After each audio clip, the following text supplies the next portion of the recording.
A man who has never been ignored will do almost anything to end the silence. I learned that on a bright, wind-scoured morning at the east gate of Harrogate, from a visitor who arrived certain that the world owed him a reaction, and left having received one he did not want. My name is Corporal Tanner Vale, and I have stood the sentry box at that gate for 9 years. In that time I have been photographed perhaps 100,000 times, jeered at, sung to, wept near, proposed to, and once memorably asked by a small boy in a paper crown whether I was a real person or a very good machine. I answered none of them. That is the whole of the office. A guardsman on the king's post does not answer. He does not turn his head, he does not shift his weight beyond the slow, disciplined pace of the beat, and he does not, whatever comes, break the line of his own stillness. The public reads that stillness as a dare. Most of them lose interest inside a minute. A few take it as an insult aimed personally at them. And now and then, perhaps once a season, a man arrives who cannot bear to be unseen, and who decides that the guardsman's silence is a wall he has been challenged to knock down. The visitor that morning was such a man.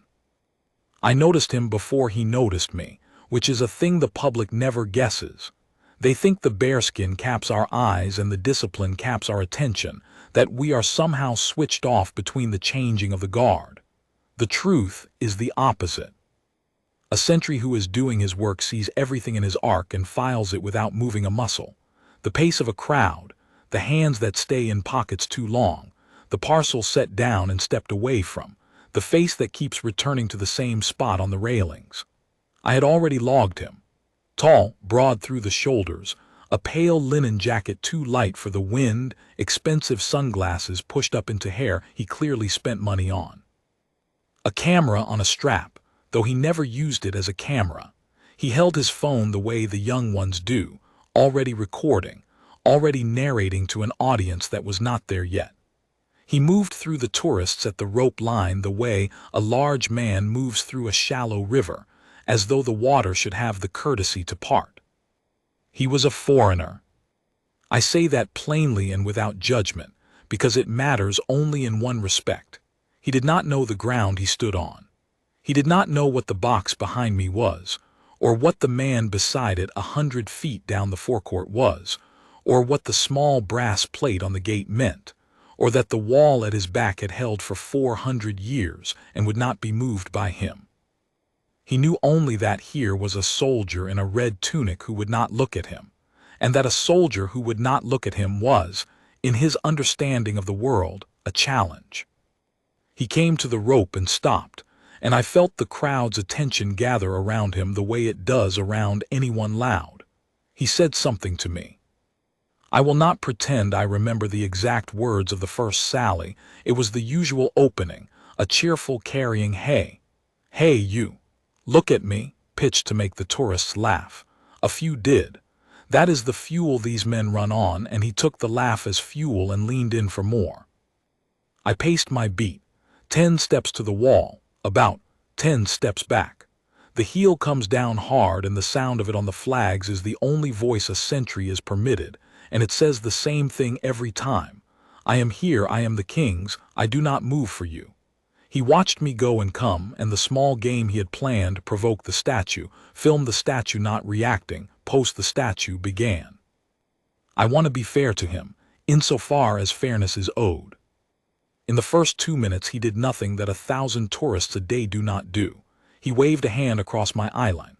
He mimicked my march, badly, stamping alongside the rope with his knees comically high, and the crowd laughed again, and he grinned into his phone and said loudly that he was going to get a reaction if it's the last thing I do today. He struck poses beside me. He counted my steps aloud and pretended to conduct them. All of this is inside the ordinary weather of the post. A guardsman weathers it the way the gate weathers rain. The trouble with a man like that is that the ordinary weather is never enough. He needs the storm.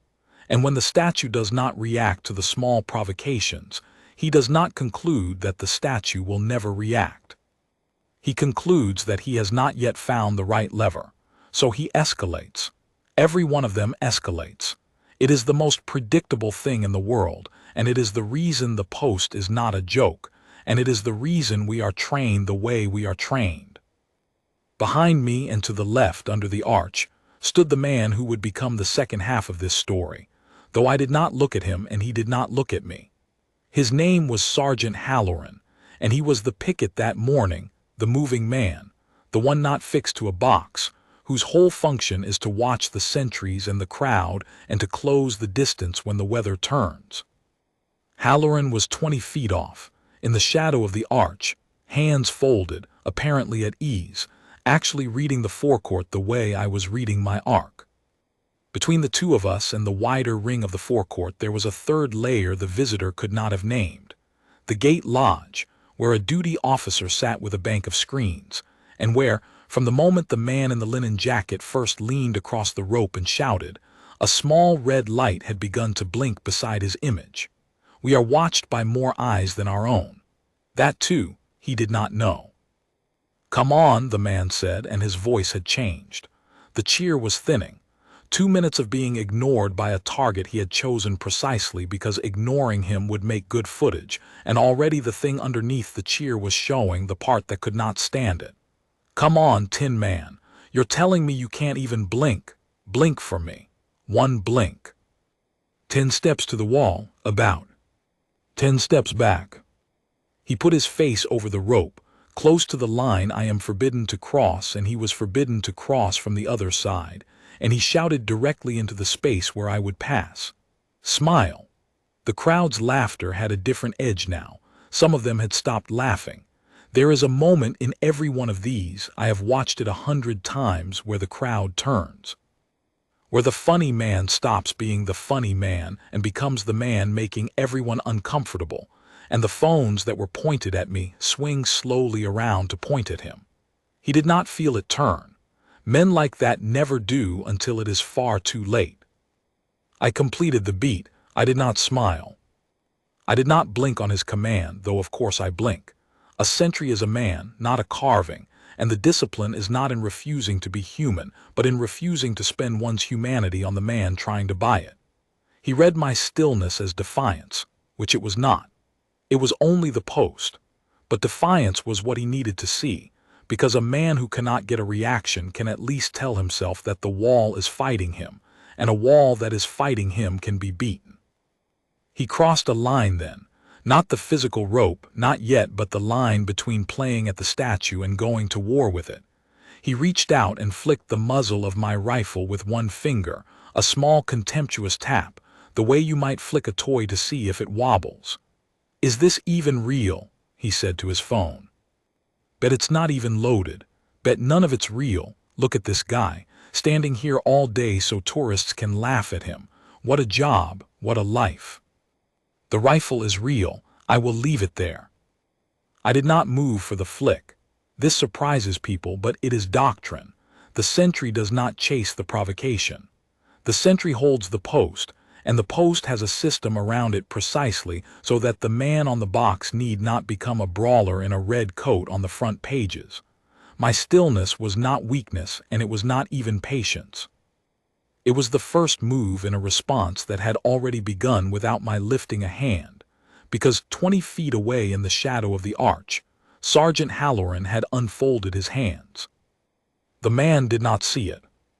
He was too pleased with his own line about my life to notice that the picket had come off the wall and begun, without hurry, to walk. That is the thing they never understand about us, that the stillness they are trying to break is not the whole of the machine. It is the anchor of it. The stillness holds so that the movement, when it comes clean. "Nothing," the man crowed, turning to the crowd, arms spread, playing the room. "See, nothing. I could do anything. I could," and here he laughed, delighted with the idea forming in his head, the idea that would end his morning. "I could take his hat and he'd just stand there." Somewhere in the crowd a woman said, quietly and clearly, "Don't. Just that, don't." She could see what he could not, that the ground he was standing on had rules, and that the rules were about to arrive. He should have listened to her. He did not know it, but she was the last friend he had in that forecourt. 10 steps to the wall. I turned about at the wall, and in the quarter second that the turn gave me a wider slice of the forecourt, I saw the whole of it laid out the way a sentry sees, the man at the rope, flushed now, feeding on his own performance. The crowd pulling back from him by inches, the way a crowd pulls back from a spill, the phones turning, the woman with her hand half raised, and Halloran closing unhurried, his eyes on the man's hands. Not his face, his hands. We are trained to watch the hands. The face lies. The hands tell you what a man is about to do a full second before he does it, and the man's hands had begun to drift up and toward me, toward the height of my cap, and I knew, the way you know whether, that he had decided. I completed the turn, 10 steps back, and as I came level with the spot where he leaned, the man in the linen jacket reached across the rope, over the line, into the king's ground and grabbed for the bearskin on my head. I want to be precise about what happened next because the crowd's footage, and there was a great deal of footage, shows it as a blur, and blurs invite invention. Nothing dramatic happened. Nothing violent in the sense the word is usually meant. What happened was that a great deal of preparation met a small, stupid act, and the preparation won so completely and so quickly that the act was over before the man's fingers closed. His hand came over the rope. My rifle came up, not swung, not clubbed, nothing a court could call a strike, brought up across the body in the sharp, ancient movement called the port, the arm and the weapon rising together into the space between his reaching hand and my head. It is a defensive bar, not a blow. His wrist met the forestock of the rifle instead of the fur of the cap, and the whole reach was turned aside with a sound like a book snapping shut. In the same instant, the same, I promise you, they were one motion divided between two men, Sergeant Halloran arrived. Halloran did not run the last steps. He was simply, suddenly there, the way weather is suddenly there, and his voice came down over the forecourt flat and enormous and without the least trace of anger. Stand back from the sentry. Not a shout, a command, which is a different thing entirely, a thing built to carry and to be obeyed. You are under caution. Take your hand off the crown's property and step away from the line. Now. And the man, I will never forget this, laughed. It was not a laugh of amusement. It was the laugh of a man who has been contradicted for the first time in longer than he can remember and does not yet understand that the ground has moved under him. He turned from me to Halloran, his hand still up where the rifle had turned it, and his face had the bright, incredulous look of someone certain a joke is about to be revealed. Are you serious right now?" he said. "I touched a hat. It's a hat. It's for tourists. That's the whole point of you, isn't it? You stand there and we take pictures. What are you going to do, arrest me for a photo?" "Step back from the line," Halloran said again in exactly the same voice, neither louder nor softer than before, and that sameness, that refusal to rise to him, was its own kind of pressure. The man was used to a rising voice. A rising voice he could meet and beat, could outshout, could make into the video. A flat, level, patient command that simply repeated itself was a wall of a kind he had no tool for. "You have laid hands on a soldier on the king's post," Halloran went on. "You have crossed the line onto ground you were told at 3 separate signs not to cross. You are being recorded and you are cautioned. It will go easier for you the sooner you step back." I had come to the halt by then, as the drill requires when the picket engages. The sentry freezes the beat and holds, a fixed point, while the moving man works. I stood, the rifle back at the shoulder, eyes forward, and from the corner of my arc I watched the thing unfold that I had watched unfold a dozen times and that never stops being, in its small way, a marvel. The moment a loud man realizes the room has left him. Because the crowd had left him. That was the first thing to break through his certainty, and it broke through before any consequence did. He looked around for his audience, for the laughter that had fed him, for the faces that had made him brave, and the faces were not laughing anymore. They had drawn back into a wide, ragged half-circle, and every phone that had been trained on me was now trained on him, and the expressions above the phones were not the expressions of people watching a funny man. They were the expressions of people watching a man walk off a roof he had not known was a roof. The woman who had said "don't" had her hand over her mouth. A father had drawn his son back by the shoulder, not because there was danger, but because there are things a man does not want his boy to imitate. The tourists nearest the rope had physically stepped away from the visitor, opening a space around him, the way a crowd opens a space around anyone who has become the story. "This is," the man started, and for the first time the performance cracked, and something real showed through it, and the real thing was not remorse. It was affront. "This is ridiculous. Do you have any idea?" And he reached, as these men always reach at this moment, for the last weapon he trusted, the weapon that had never once failed him in his life. He reached for the idea of who he was. "Do you have any idea who I am?" I have heard that sentence more times than I have heard almost any other, and I have never once heard it work. Halloran did not answer it. He did not need to, because at that moment the situation acquired its third layer, the layer the man could not have imagined, and it arrived through the gate lodge in the person of two officers of the palace constabulary, not soldiers now, but police, in the dark uniform of the force that holds jurisdiction over the ground the man had chosen to make his stage. They had been moving since the red light first blinked beside his image on the duty officer's screen, since the flick of the rifle, since the word hat left his mouth in the sentence about taking it. They came through the small door in the gate at an unhurried official walk, and the crowd parted for them without being asked. And the man in the linen jacket turned and saw them coming and, for the first time that morning, went quiet. "Sir," the senior of the two said, and her voice, like Halloran's, was flat and enormous and entirely without heat. "I need you to place your phone in your pocket and keep your hands where I can see them." "I didn't do anything," the man said. The bravado was gone out of it. What replaced it was worse to watch, in a way, a fast, scrambling reasonableness, the sound of a man who has always been able to talk his way out of everything, discovering that the machinery in front of him does not run on talk. "I was making a video. It's a joke. Everybody does it. Look at your own, look at all these people, they've all got phones, why aren't you arresting them? I touched a hat. Since when is touching a hat?" "You assaulted a soldier on duty," the officer said. "You crossed a marked security line onto restricted ground. You laid hands on a member of the household in the course of his duty. Those are not jokes and they are not opinions. They are what happened on your own recording and on 40 others. Turn around, please. Hands behind your back." "You can't be." "Turn around, sir." He did not turn around. This, too, is predictable, and it is the hinge on which the whole morning finally swung, because a man who will not turn around has decided, in some animal part of himself below the reach of his own reason, to test whether the machine is real.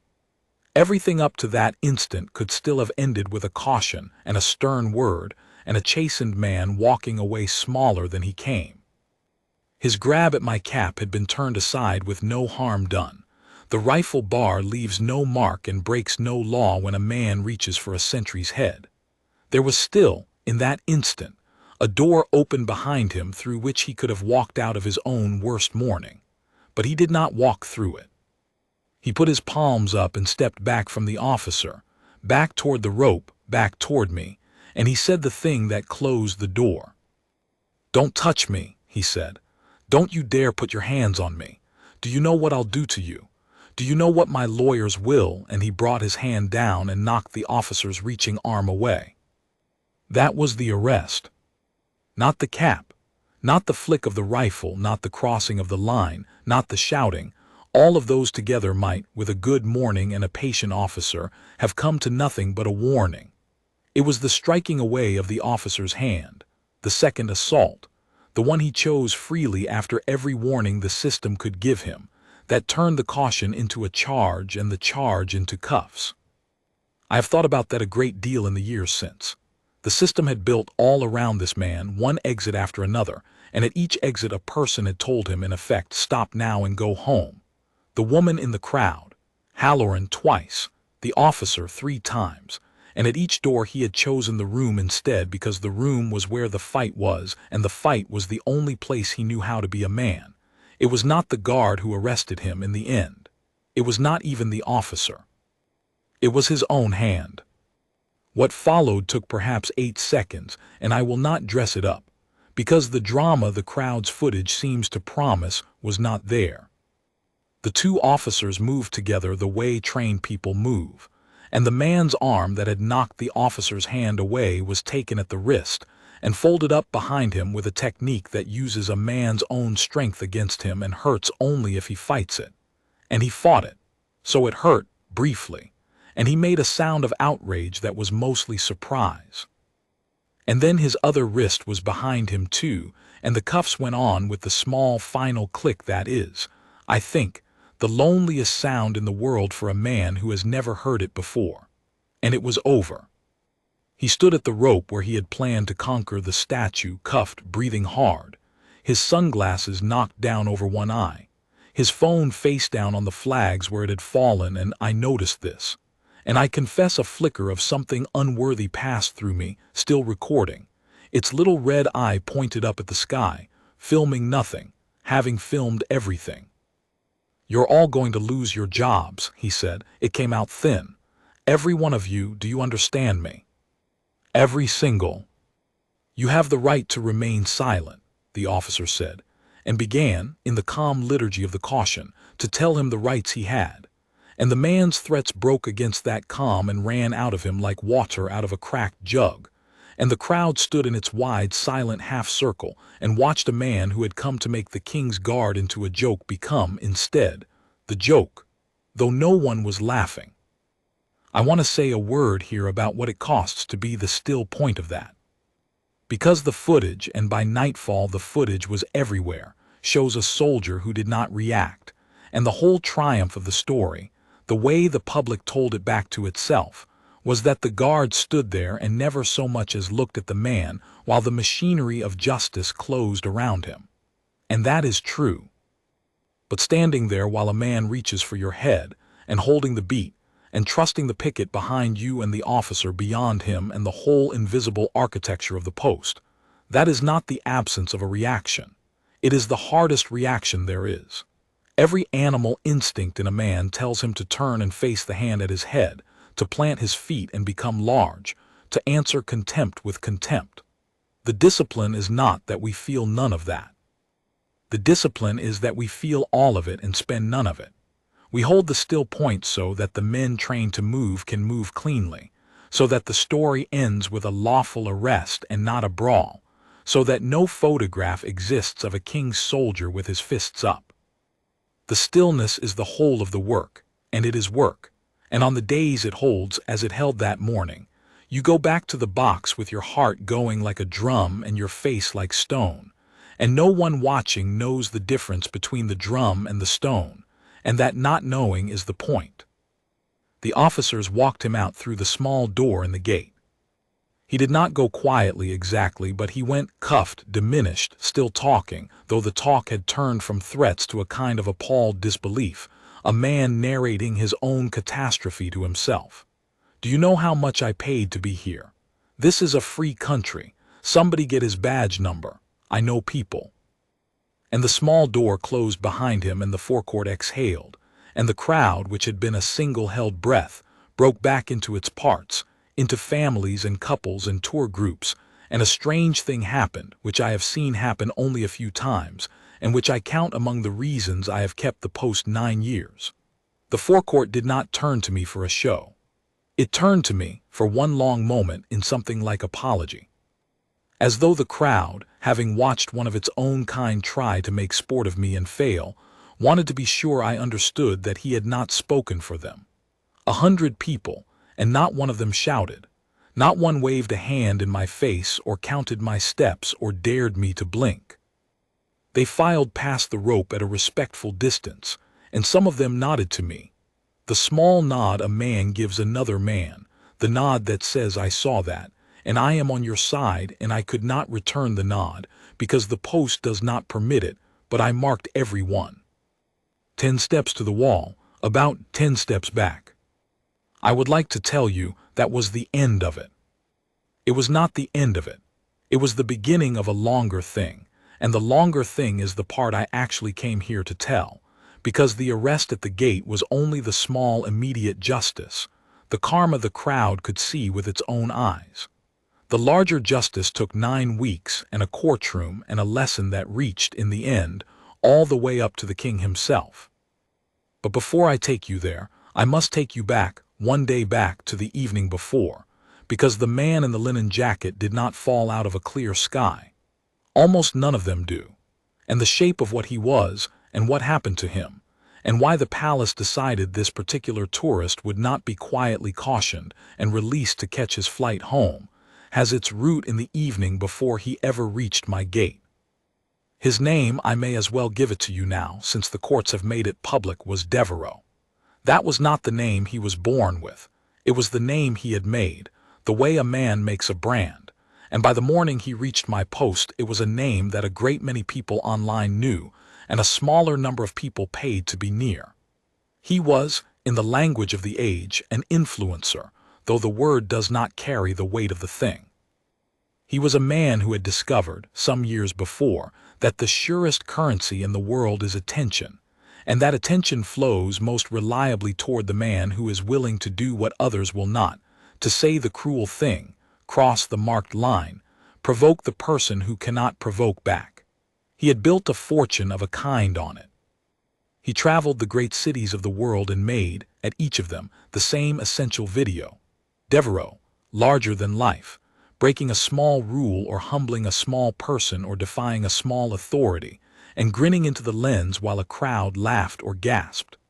The Royal Guard was, for a man in that trade, an obvious mark, the most photographed still point in the country, a figure trained by his very office to absorb provocation without answering it. Half the men in Devereaux's line of work had a Royal Guard video. He had come, he told his audience on the evening before, to make the best one anybody had ever made. I know he said this because the palace investigators later showed me the footage, as they showed me a great deal I would rather not have seen. The evening before, in the lounge of an expensive hotel a few streets from the gate, Devereaux had recorded himself planning the whole of it. He had done research. He knew the times of the guard change. He knew where the ropes were, he had, and this is the part that mattered later in the courtroom, studied where the security lines lay and worked out precisely how far he could go.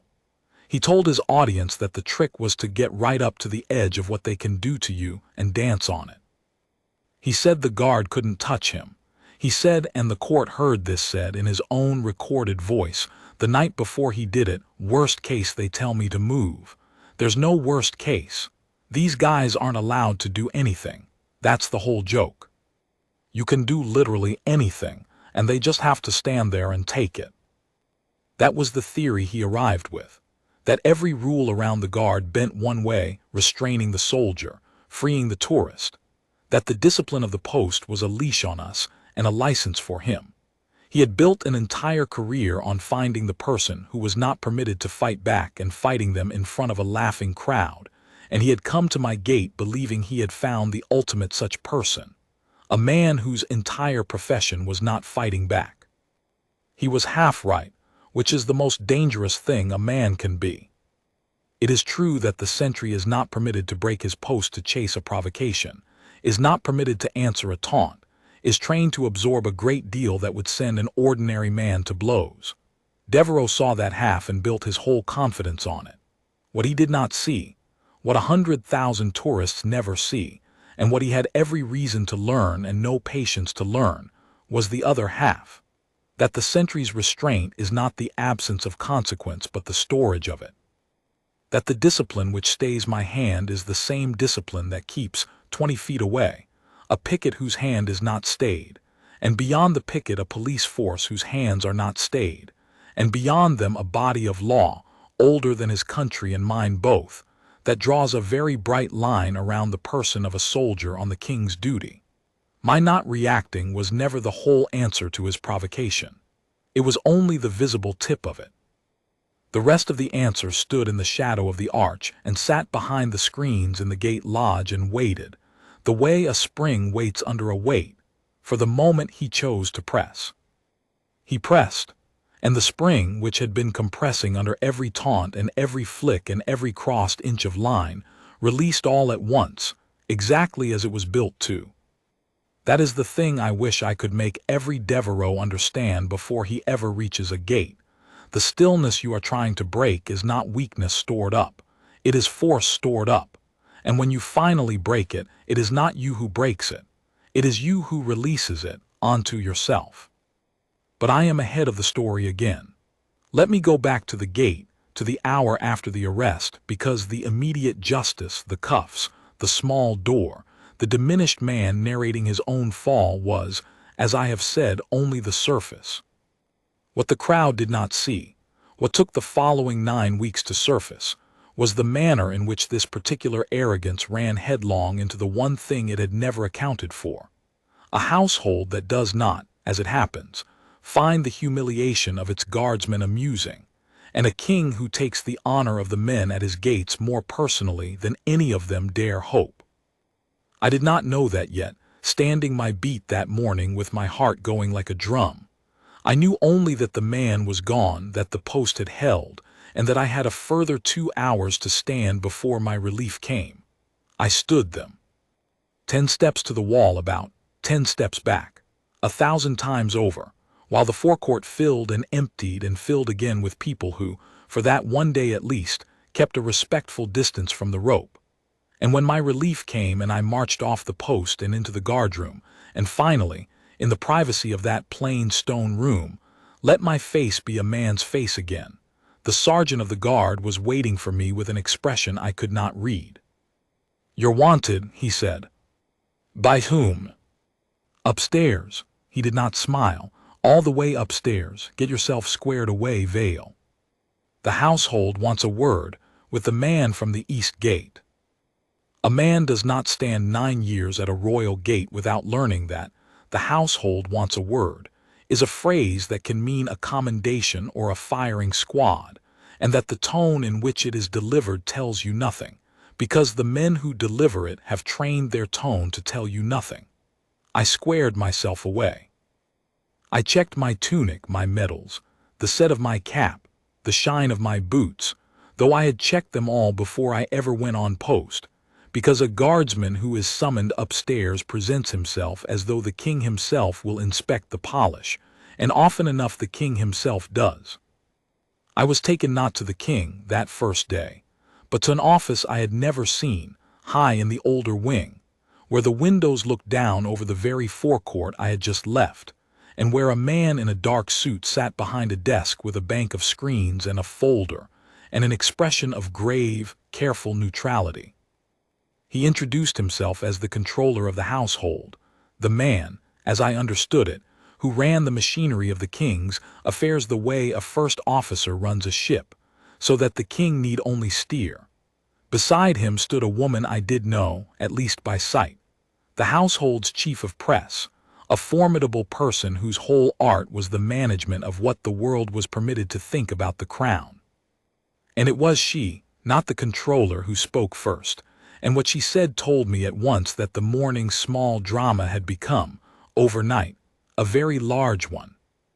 "Corporal Vale," she said, "by this hour the video of what happened at your post has been watched something over 11 million times. By tomorrow it will be many times that. I want you to understand the situation you have walked into, because it is not the situation you think." I said nothing, which is the correct thing to say when one does not yet know the ground. "The man you did not react to," she went on, "is not an ordinary tourist who lost his temper. He is a professional provocateur with a very large audience and a very expensive team of lawyers, and by this morning that team was already at work. They have taken the video, the same video the crowd took, the same one the whole world is watching, and they have begun to cut it. Do you understand? They have the money and the skill to take 8 seconds of footage and make it say anything they wish it to say. And the thing they have decided to make it say is that a brutal soldier of the crown assaulted a harmless tourist who was only making a joke." The controller turned one of the screens toward me. On it, frozen, was a frame I recognized. The instant the rifle came up across my body, the instant the port bar turned Devereaux's reaching hand aside. But it had been cropped. cropped so that his reaching hand was out of frame, so that all a viewer saw was a soldier bringing a rifle up sharply toward a man who appeared, in the cropped frame, merely to be standing at a rope. Beneath it, a line of white text had been added. "Is this what the Crown calls discipline?" "They released that an hour ago," the press chief said, "to their 11 million, and to a great many journalists, with a statement calling for your dismissal, an inquiry, and I will read it to you exactly, because you should hear the shape of the thing that is coming for you, a national conversation about the militarization of ceremonial roles and the danger these armed men pose to the public they are meant to serve. They are turning the assault on you into an assault by you. They are very good at this. It is, in a real sense, the only thing they are good at, and they have had a great deal of practice." I stood there and felt the ground I had thought solid turn to water. I had held the post.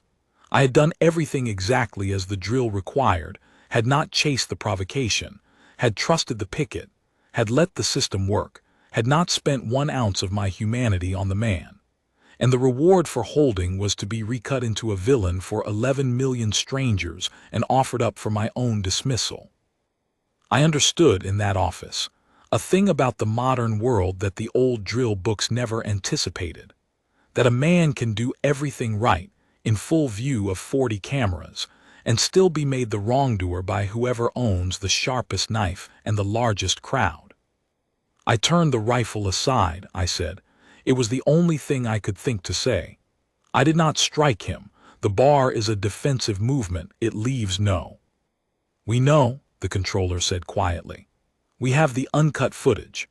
We have 40 pieces of uncut footage from 40 phones from 40 angles, and every one of them shows a man reaching over the line to snatch the cap off your head and a soldier deflecting that reach with a textbook port bar and not one blow struck. We know exactly what you did, Corporal, and I will tell you plainly. You did it perfectly. That is not the problem. The problem is that the truth is uncut and boring and 8 seconds long, and the lie is cut and thrilling and already halfway around the world. And there is an old saying about which of those travels faster." "Then what," I said, "do we do?" And here the press chief and the controller exchanged a look, and it was the press chief who answered, and her answer was the answer I would have expected from someone in her trade, and it was the wrong answer, and I did not yet know that the man upstairs from all of us would overrule it. "The usual course," she said, "the safe course, the course my office would ordinarily take, is to make this go away as quickly and as quietly as possible. We do not comment. We do not release our footage. Releasing it dignifies theirs. We let the news cycle move on, which it always does in a day or two, to the next outrage. Meanwhile, we quietly move you off the public gates to an interior post for a few months, so there is no soldier's face for their crowd to fix upon, and we let the police matter run its course in the courts, out of the light, where it will end in a modest fine and a caution and be forgotten. That is the course that protects the Crown from being drawn into a public fight it cannot win, because a public fight over a video is a fight that goes to whoever shouts longest, and they will always shout longer than we will." I felt something go cold and hard in my chest. "You would move me off the gate. For your own protection as much as anything. And the lie stands. 11 million people are told a king's soldier is a thug, and the king's answer is to hide the soldier." The press chief did not flinch. It was not, I came to understand, that she was cruel, but that she had spent a career learning that the Crown wins by declining battles, and she was very good at her career. "The king's answer," she said, "is to survive the news cycle without handing them a longer story. I know how it sounds to you, but you are one man and one gate, and my office guards the standing of a 1,000-year institution, and the arithmetic of that is not sentimental. If we fight, we lose a week of headlines and the video lives forever either way. If we go quiet, we lose 2 days and it is forgotten. I am sorry, Corporal, that is the trade. I would have accepted it. I want to be honest about that. Standing in that office, outranked and outtreasoned, watching the cropped frame of myself turned into a monster, I would have taken the interior post and let the lie stand and swallowed it the way I had swallowed everything else the post ever gave me to swallow, because that is what a guardsman does. I would have carried it as a quiet wrong for the rest of my service. But there was a fourth person in that office. I had not properly seen her when I came in, because she had been standing at the window with her back to the room, looking down over the forecourt, and I had taken her for a member of the staff. She turned now, and I recognized her, and I came to attention so fast I nearly overbalanced, because the person at the window was Princess Adela, the king's sister, the one member of the royal house who was herself a soldier, who had served and held a real rank and worn a real uniform, and was known through the whole of the household as the fiercest defender the guardsmen had. She had been in the room the entire time, silent, listening, and she turned from the window with an expression on her face that I had never seen on any royal and have rarely seen since. She was furious, not loudly, in the cold, controlled, deadly way of a person who has decided something and will now make it happen. "No," Princess Adela said. The press chief began, "Ma'am, with respect, the arithmetic." "Your arithmetic," the princess said, "counts headlines. It does not count honor, and honor is the only currency this house has that cannot be bought by a man with 11 million followers and a good editor. You are proposing that we protect the crown by hiding the man who defended it. You are proposing that when a professional cruelty artist assaults one of my brother's soldiers and then lies about it to the world, the answer of the House of Harrogate is to tuck the soldier out of sight and hope the liar grows bored. I have worn the uniform this man wears. I have stood a post, not this post, but a post, and I know exactly what it costs to hold still while a man reaches for your head, and I will not stand in this house and listen to it called a thing to be hidden." She crossed the room to me and looked up into my face, and her voice dropped. "You held your post, Corporal. You did it perfectly. Say your name again so I have it right." "Corporal Tanner Vale, ma'am, East Gate." "Corporal Vale."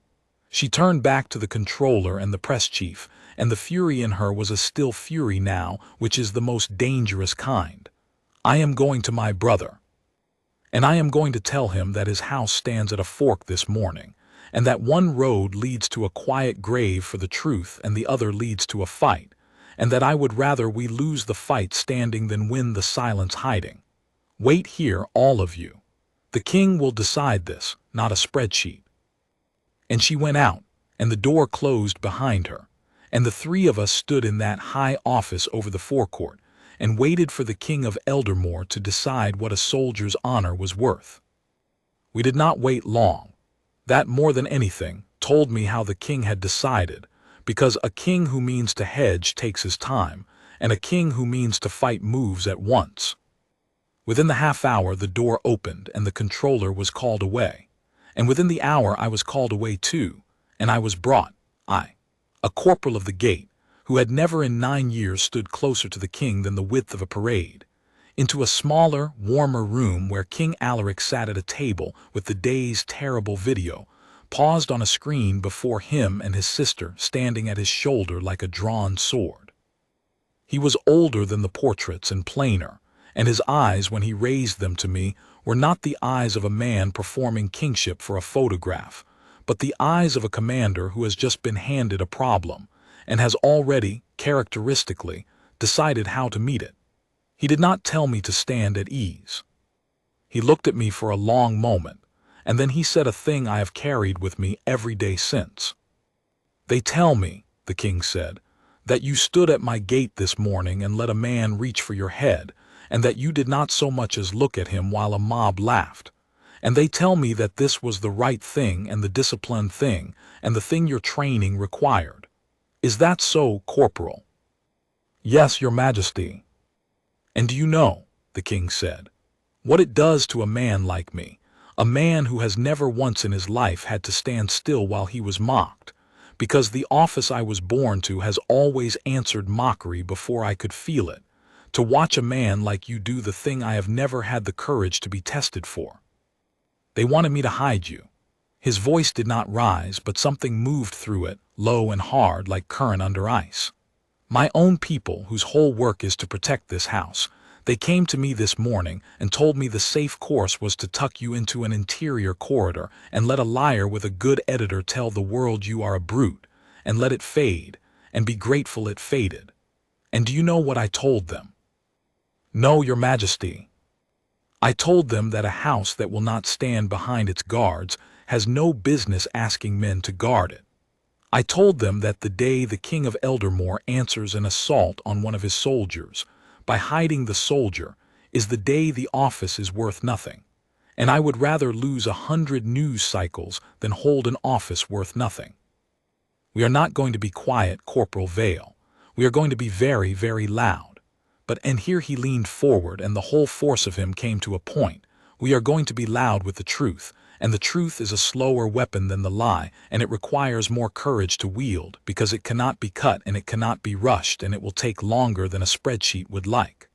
Are you willing to stand in the light while we use it? It will not be comfortable. They will come for you personally. Your name, your record, your face, your family. That is how they fight. If you would rather I fight this over your head and leave you out of it, say so now, and no man in this house will think less of you. I understood what he was offering me. He was offering me the interior corridor, after all, the safe silence, as a gift, freely, with his blessing, no shame attached. And I understood, too, that he was hoping I would refuse it, because a fight for a soldier's honor is a stronger thing when the soldier stands up in it himself.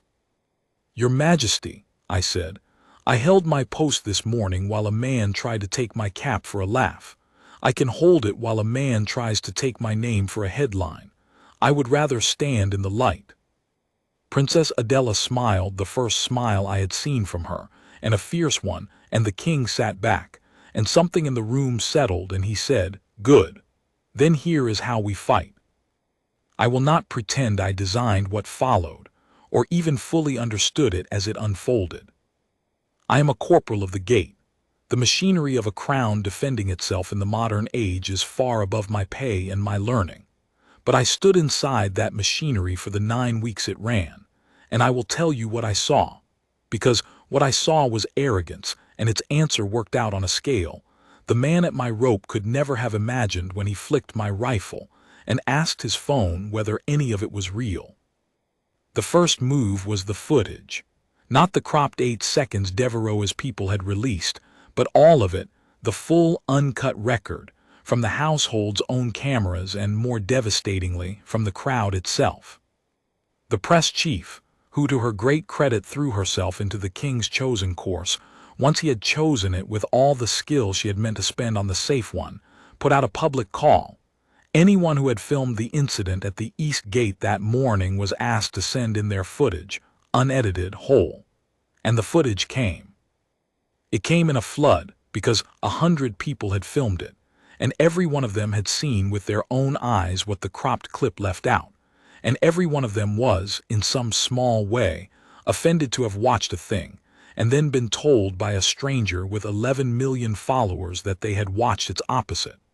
The 40 angles became 100. And the household took the clearest of them, the ones that showed, in plain, slow honesty, Devereaux's hand coming over the rope, reaching for my cap, and the port bar rising to turn it aside, and no blow, no strike, nothing but a defense, and released them side by side with the cropped lie, with a single line of text. Here is what he showed you. Here is what happened. It did not win overnight. The king had warned me it would not, and it did not. For the first 2 days the lie ran ahead of the truth, exactly as the press chief had feared, and I sat in a small room in the palace, for I had, at the king's own order, been given quarters inside while the storm blew, both for my protection, and so I would not be ambushed at my own door, and watched myself called a thug and a brute, and a symbol of everything wrong with armed men and ceremonial power. Devereaux's team was very good. They put him in front of a camera with his wrist theatrically bandaged, though no bandage was needed and the wrist was not hurt, and he told his 11 million in a voice gone soft and wounded that he was a victim of state violence, that he had been brutalized for making a harmless video, that he feared for the future of a country where unaccountable armed men can attack a tourist and be protected by a palace. He announced he was suing. He announced a movement. He wept once on camera, and it was very well done, and I confess that watching it I felt the cold water rise again and thought, he is going to win. This man is going to take my head and my name and walk away richer, because he is better at this than the truth is. Those third and fourth days were the worst of my life, and I will not pass over them, because a man who tells you only the parts where he stood firm is lying to you about what firmness costs. Devereaux's people had gone looking for me, not the guardsman at the gate, but the man behind him, Tanner Vale, the private person, and they had found enough to hurt with. They found the town I came from, and the school I left at 16, and the name of the brother I had not spoken to in years, and they put all of it up before the 11 million with the worst possible interpretation stitched to each fact, so that a plain and ordinary life was made to look, by nothing more than tone, like the hidden record of a violent man. They found a photograph of me at 19, in another uniform, at a border posting where hard things had happened, and they captioned it with lies about what I had done there, and the lies were shared 100,000 times before the truth could put its boots on. My mother, who is old and does not understand the machinery of the age, telephoned the palace switchboard in tears because a stranger had come to her door with a camera asking whether she was proud to have raised a brute. That was the low point. That was the hour I understood fully what the king had meant when he warned me they would come for my family, and I sat in my small palace room with my face in my hands and thought seriously about asking for the interior corridor, after all, not for myself, but to make them stop pointing the crowd at an old woman who had done nothing but raise a soldier. It was Princess Adela who found me in that hour. She came to the small room herself without ceremony, and she did not offer me comfort, because she knew comfort was not what a soldier in that state needs. She offered me the truth about the fight I was in.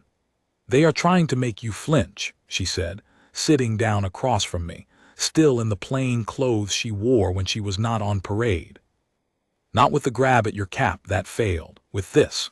With your mother's door and your brother's name and a photograph of a boy who did his duty in a hard place.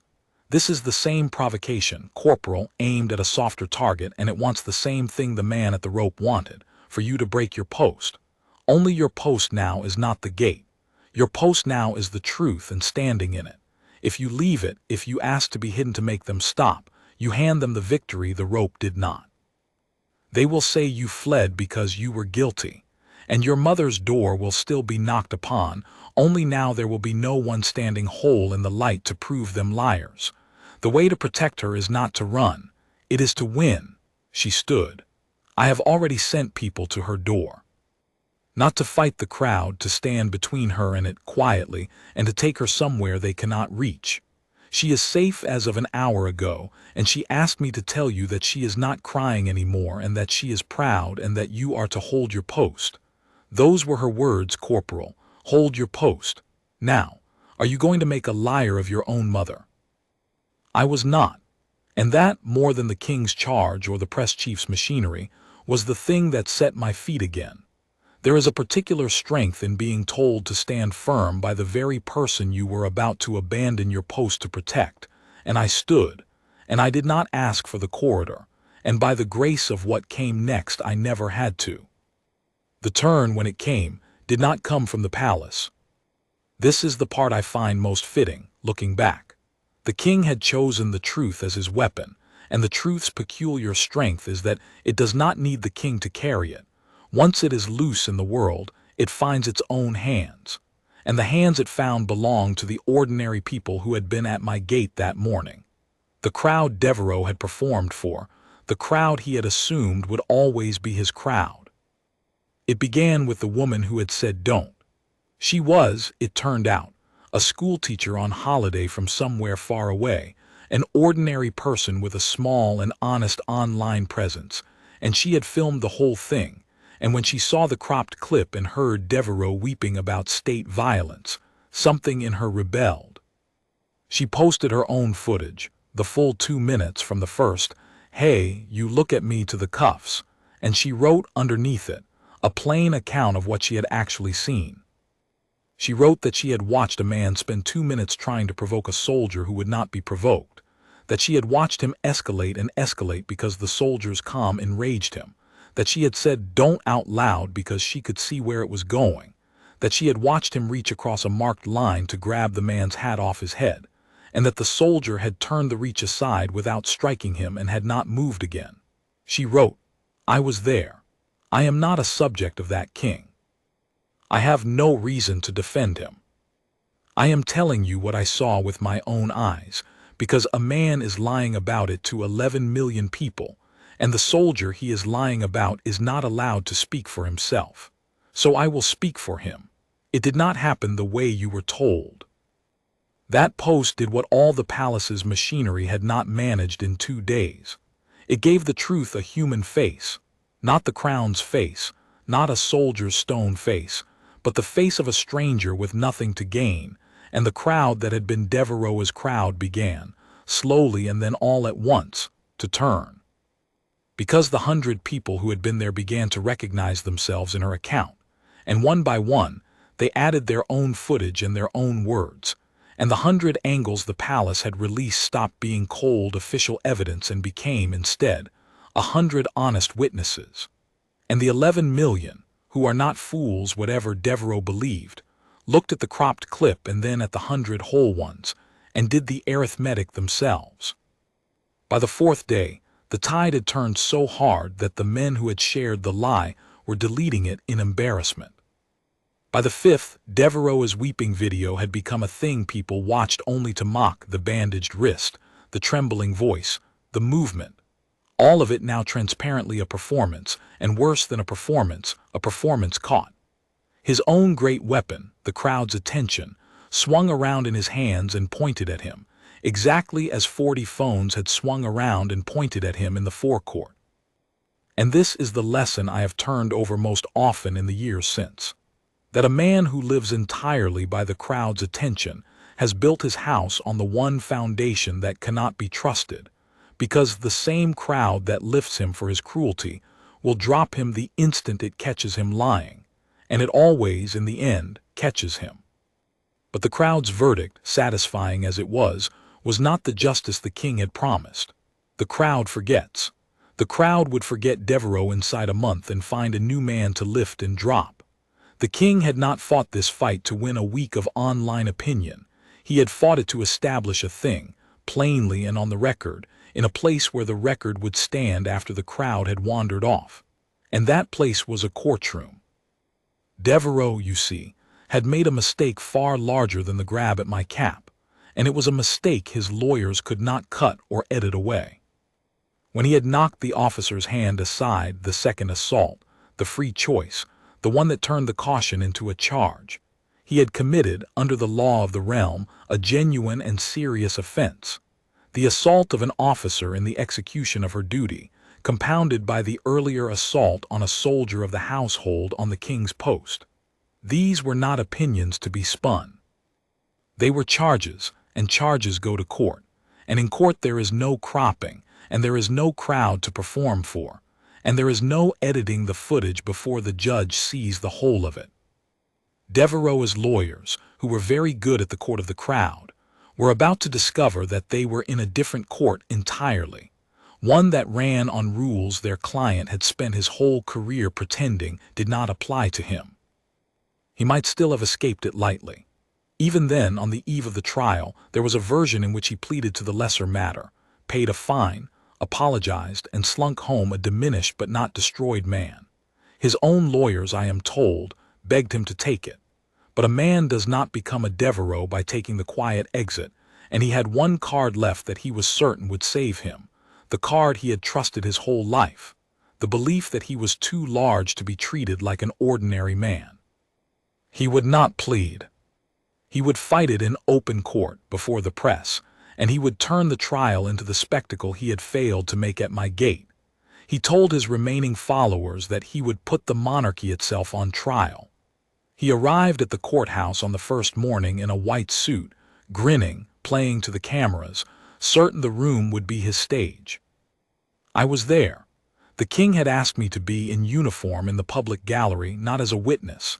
The witnesses were the officer, the picket, and the 100 ordinary people whose footage now filled the evidence file, but as a presence. Let him look up from the dock, the king had said, and see the man he tried to make a joke of, standing whole and honored in the light, while it is he who stands in the dock. Let the room see which of you the law protects. And so I sat in the gallery in my red tunic among the ordinary spectators, and I watched a professional humiliator learn what a courtroom is. It did not take long. His lawyers were clever and his suit was white and his grin was wide. But the prosecutor was a quiet, unhurried woman who reminded me of nobody so much as Sergeant Halloran, the same flat, patient, enormous calm, the same refusal to be drawn into the fight the other side wanted. She did not argue with the movement or the state violence or the tearful video. She simply, methodically, played the footage. All of it. The 100 angles. Devereaux narrating his plan the night before, his own recorded voice, filling the courtroom, telling his audience that the guard isn't allowed to do anything. You can do literally anything and they just have to stand there and take it. The 2 minutes of provocation, the grab at the cap, the port bar turning it aside in slow motion from 6 angles, no blow, no strike, no injury, the 3 warnings from the officer. And then the moment his own hand came down and knocked her arm away. The moment, the prosecutor said quietly, at which the defendant, having been warned by a private citizen, warned twice by a soldier, and warned 3 times by a constable of the crown, chose, of his own free and recorded will, to commit a second assault. Everything before that moment the crown might have forgiven. That moment the defendant gave himself. I watched Devereaux's face through all of it, and I watched the thing I had watched at the gate, the slow, disbelieving realization that the room had left him, happen all over again. Only this time there was no crowd to turn to, no phone to narrate to, no next city to fly on to. There was only the whole and undeniable record of what he had done, played back to him in a room built precisely so that nothing could be cropped. His grin held for the first hour, then thinned, then failed. By the time his own voice filled the courtroom saying you can do literally anything and they just have to stand there and take it, he had stopped looking at the cameras, because the cameras had stopped being his friends. He had come to court to put the monarchy on trial, and instead the court had simply, patiently, shown everyone what he was, in his own words and his own footage, and there is no defense against a man's own footage. The judge, an old man, spare and unhurried, with the same enormous calm I had begun to think of as the truest form of authority there is, did not make a speech of the verdict. He did not need to.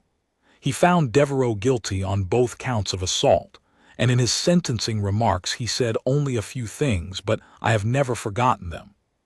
He said that the law drew a bright line around the person of a soldier on the king's duty not to give the soldier power, but to protect the public.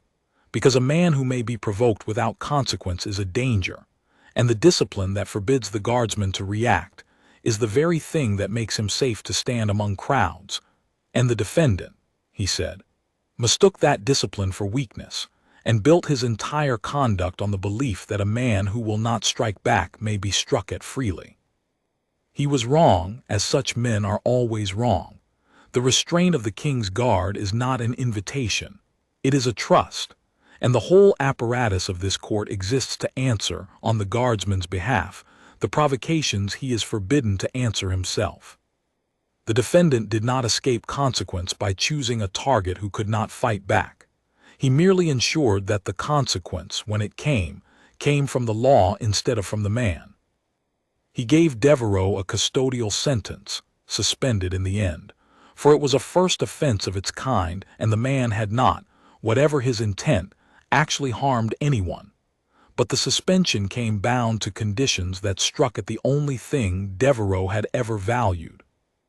A substantial fine, an order to pay the costs of the proceedings, and most cutting of all, a formal finding of fact, entered permanently on the public record, that his released footage had been deliberately falsified and that his account of the events had been knowingly untrue. That finding was the true sentence. A fine he could pay, a suspended term he could serve at liberty.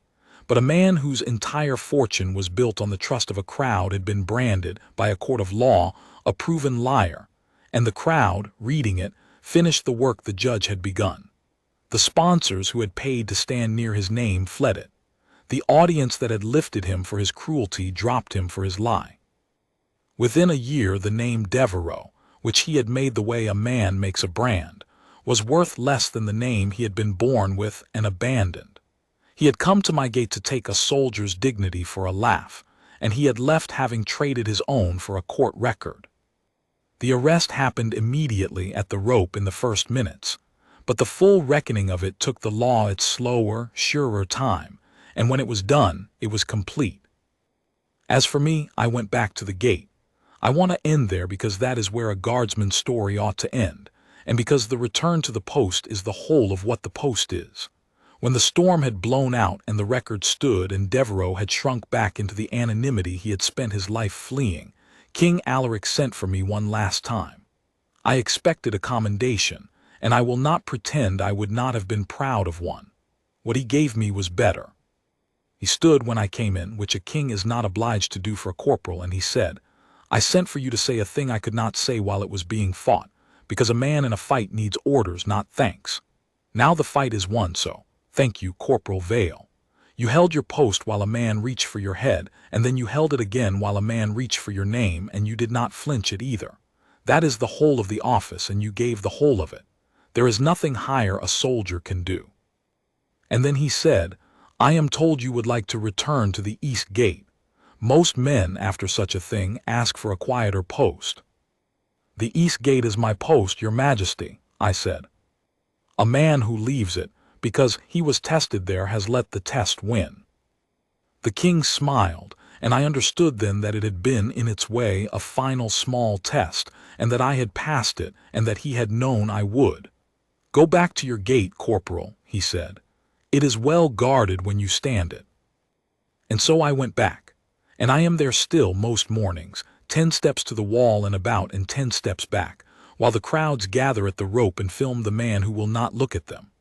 Now and then one of them leans across and shouts, "Hey, you, look at me," pitched to make the others laugh, and I pace my beat and do not look, and somewhere in the crowd, more often now than before, a voice says quietly, Don't you know what happened to the last one?" And the shouter, not knowing, laughs it off, but the ones who do know draw back from the rope and keep their hands to themselves, and give me, as they pass, the small nod that one man gives another. I cannot return it. The post does not permit it, but I mark every one. People ask me, when they learn I was the guard at the East Gate that morning, whether I was afraid of the man, of the lie of the crowd, of losing my name and my place to a stranger with 11 million followers. I tell them the truth, which is that I was afraid the whole time, from the first look at me to the last day of the trial, because a man who feels nothing is not brave, he is only empty. The discipline was never the absence of fear. It was the decision, made and made and made again, 10 steps to the wall and 10 steps back, to hold the still point and trust the men and the law and the king behind me to answer what I was forbidden to answer myself. Devereaux thought he had found a man who was not allowed to fight back. What he had actually found was a man who did not need to, because behind the one still soldier at the rope stood a picket, and a constable and a court and a king, and a truth that could not be cropped, and every one of them was allowed to move. That is what the stillness is, not weakness stored up, force stored up, held in trust, released only by the man foolish enough to press it, and released always onto himself. He came to make me the joke of the morning. He is the record of a settled matter now, and I am back at my gate, and the wall at my back has held for 400 years and was not moved by him. It is not moved by any of them. That is the whole of the office, and I am proud to have given the whole of it, and I would give it again tomorrow, 10 steps to the wall, about 10 steps back, for as long as the king has a gate that wants guarding.